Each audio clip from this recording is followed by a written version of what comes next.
El jurista Luis Rivera Montes de Oca se ha destacado en múltiples actividades que lo distinguen como uno de los mexiquenses que han aportado a la ciencia y al intelecto múltiples realizaciones. Nos disponemos a escucharlo. Es un distinguido socio de número de esta benemérita institución en alusión al homenaje histórico al presidente don Venustiano Carranza. Saludo con mucho respeto a los integrantes del honorable presidium de esta solemne sesión. Igualmente saludo a cada uno de los integrantes de este distinguido auditorio, en donde caras conocidas, amigos, amigas, expertos juristas, expertos historiadores, servidores públicos, estudiantes interesados en el tema que hoy nos ha convocado, están presentes para que podamos recordar algunos aspectos de uno de los hombres de la revolución que llegó del norte a caballo y que gracias a su decisión, a su entrega y a su patriotismo salvó a la revolución e inició el constitucionalismo moderno en nuestro país. Bastaría con que hiciéramos un recorrido en las paredes de este auditorio para identificar una fotografía del hombre al que hoy le rendimos homenaje. No tiene las dimensiones de los más grandes próceres que se encuentran en este auditorio, pero igual no importa su fotografía, lo que importa es lo que hizo por México. Pero no se entendería la aportación de don Venustiano Carranza y el constitucionalismo mexicano si no hiciéramos una síntesis de los hechos históricos que desembocaron en el Teatro Reforma aquella madrugada del 5 de febrero de 1917. El Estado mexicano no se puede concebir en su génesis sin las históricas e importantes aportaciones que hicieron José María Morelos, Ramos Arizpe, José Miguel Guridi y Alcocer, Mora, Gómez Farías y López Rayón, quienes con sus postulados perfilaron el rostro y le dieron contenido a la Constitución de 1824. Documento considerado el acta de nacimiento de la nueva patria que es el México de hoy. En la Carta Magna de 1824 se comprendían las garantías individuales, la forma de gobierno, los valores que se le conceden a la libertad y a la soberanía del pueblo. Igualmente, en su articulado se recogen las aspiraciones de una nación poliétnica, integrada por españoles, criollos, mestizos y miembros de las primeras naciones. Así, nuestra primera Constitución es una síntesis y a la vez reflejo de la voluntad y aspiraciones de un pueblo que daba sus primeros pasos por el camino de la libertad, la democracia, la igualdad y los derechos humanos. Aprobado el texto constitucional, más pronto que tarde enfrentó los primeros desafíos, porque hubo consenso en la forma y el momento para lograr su aprobación, pero no así de cómo debían resolverse el conflicto de intereses que se daban entre los diferentes grupos. Los elementos materiales y formales del nuevo Estado Nacional Mexicano presentaban para una mejor comprensión la siguiente radiografía, especialmente En cuanto al territorio y la población, lograda la independencia y la aprobación de la Constitución de 1824, se anexó Guatemala, que comprendía hasta la República de Costa Rica. El total del territorio nacional llegó a ser de 4,5 millones de kilómetros cuadrados. La población era mínima, de aproximadamente 6,5 millones, heterogénea y con grandes contrastes económicos y sociales. 1 millón de criollos, 30,000 españoles, 3,5 millones de indígenas y 1,5 millones de castas. La población en su mayoría era rural y diseminada en 30 ciudades medianas. La ahora Ciudad de México contaba con 150,000 habitantes. Le seguía Puebla con 68,000 y Guanajuato con 41,000.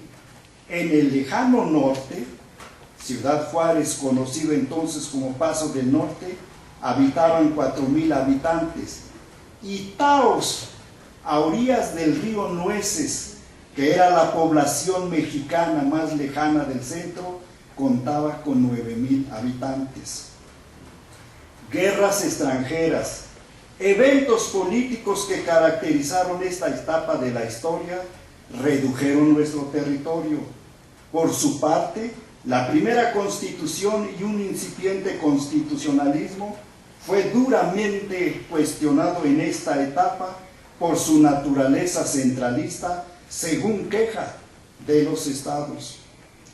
El Estatuto Orgánico Provisional de la República Mexicana de Ignacio Comonfort, del 25 de mayo de 1856, que tuvo como nutrientes la Ley de Desamortización de Bienes de la Iglesia y de Corporaciones, la Ley de Garantías Individuales de Mariano Otero, Robredo e Ibarra, el Plan de Ayutla, el Plan de Acapulco, entre otros, dieron vida a una nueva constitución, la de 1857, integrada por 128 artículos. La introducción o prólogo del decreto respectivo es más que elocuente. Contiene además la realidad de un México que se negaba a morir y el nacimiento de un México lleno de esperanzas y una realidad que buscaba sepultar la lucha fraterna entre liberales y centralistas.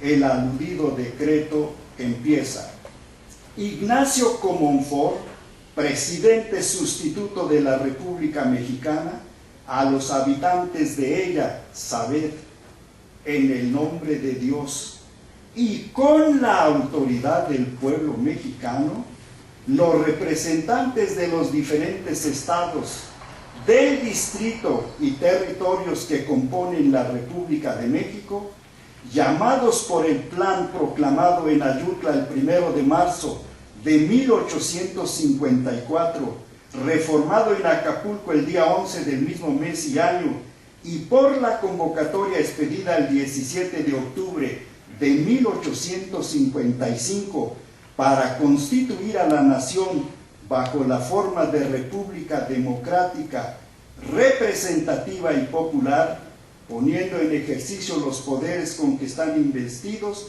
cumplen con su alto encargo, decretando la siguiente Constitución, la de 57.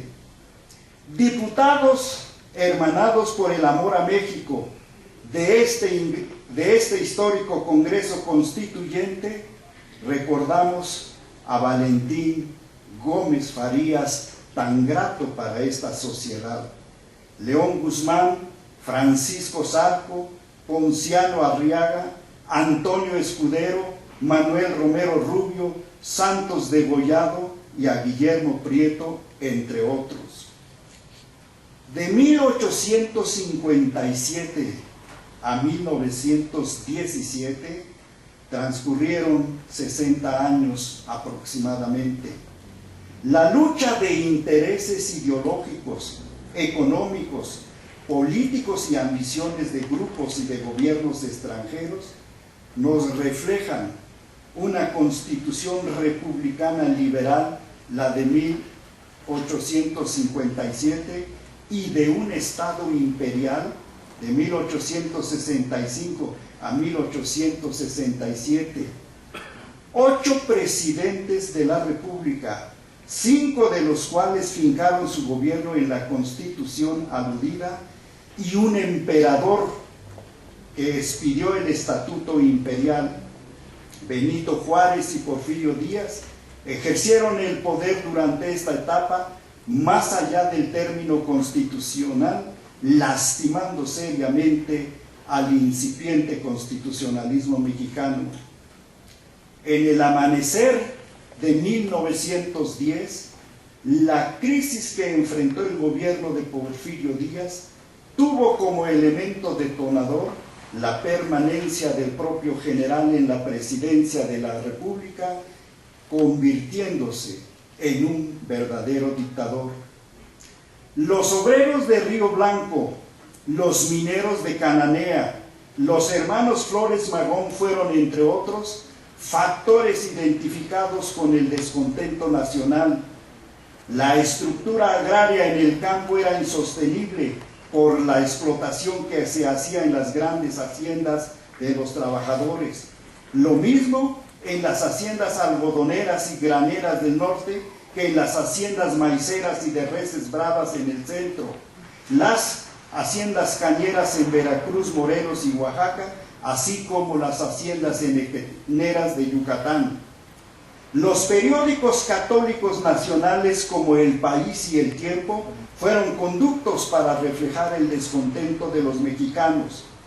Por su parte, los principios liberales que enarboló Díaz habían desaparecido, mismos que fueron reivindicados por Ricardo Flores Magón, hijo de un soldado oaxaqueño juarista, quien junto con sus hermanos y otros colaboradores publicaron el histórico y legendario periódico Regeneración. El descontento desembocó en una simulada elección en 1910, en donde participó como auténtico contendiente del general Díaz, Francisco I. Madero, quien realizó una campaña de enorme repercusión en el plano nacional. Sus 37 años frente a los 80 años de Porfirio Díaz eran contrastantes, y sus ideas en torno a los principios liberales fueron aceptados por miles de seguidores. El Plan de San Luis, mediante el cual Madero hizo públicas sus ideas, sirvió como base para la lucha revolucionaria que se convirtió en la primera revolución social del siglo XX. Con la huida de Díaz a Francia, Madero pensó, junto con el vicepresidente José María Pino Suárez, que su triunfo era total y absoluto.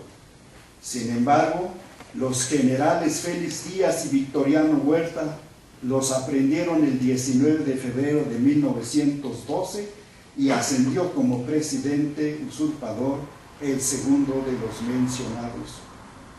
Para combatir a Huerta, el gobernador de Coahuila, don Venustiano Carranza, organizó un ejército llamado constitucionalista y expidió el Plan de Guadalupe.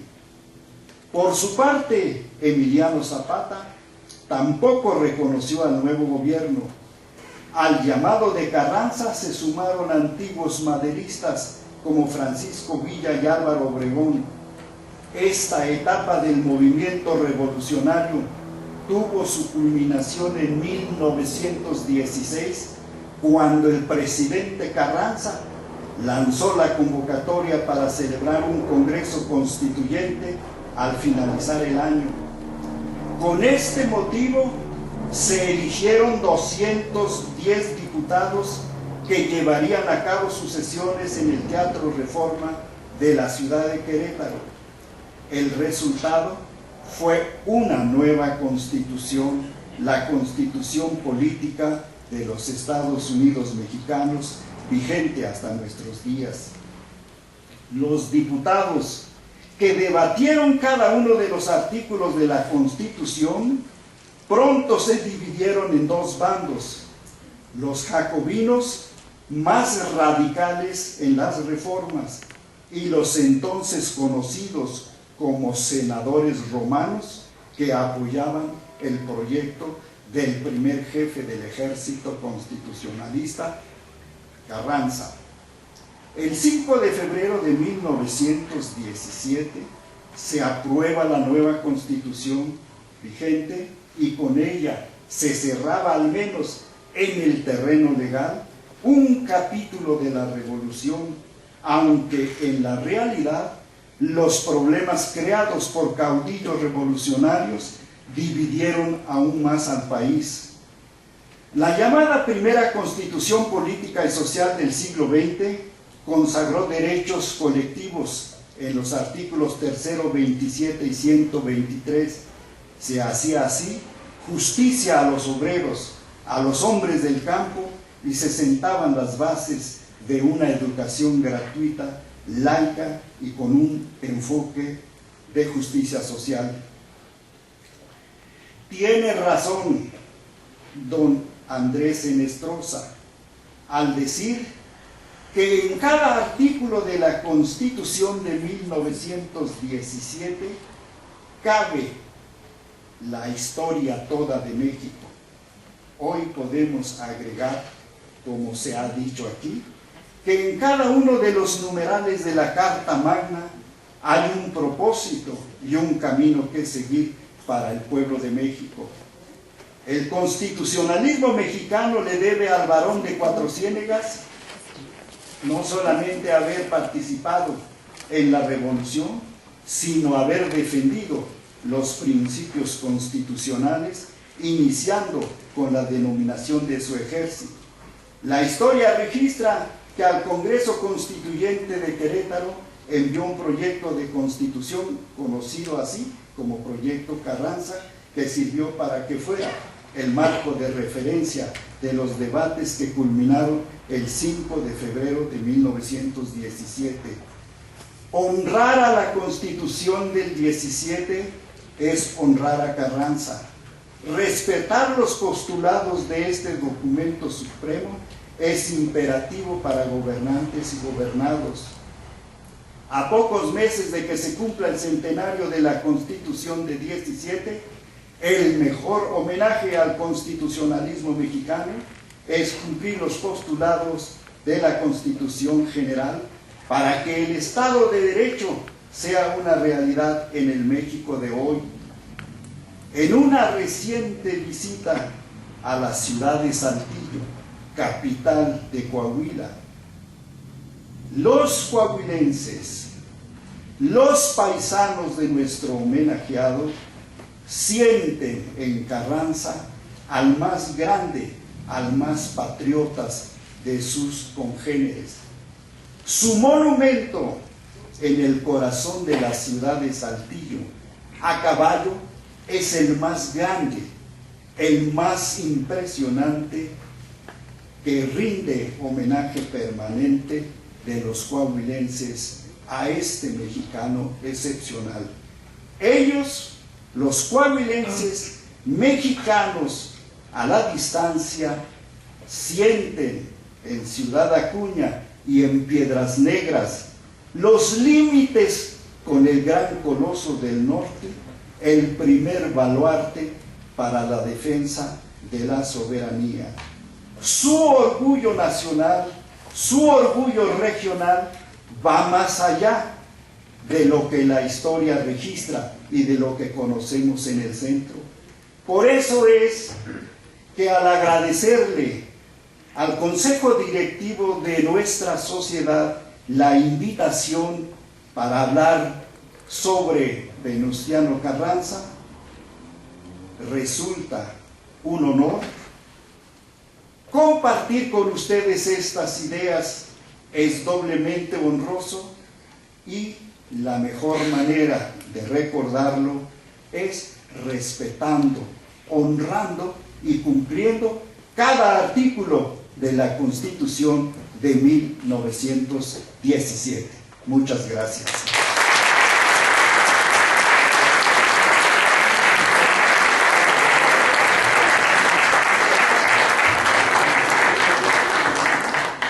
El maestro en Derecho Germán García Salgado, presidente de la Junta Directiva, hace entrega al señor licenciado Luis Rivera Montes de Oca del pergamino donde se le reconoce su destacada actividad profesional.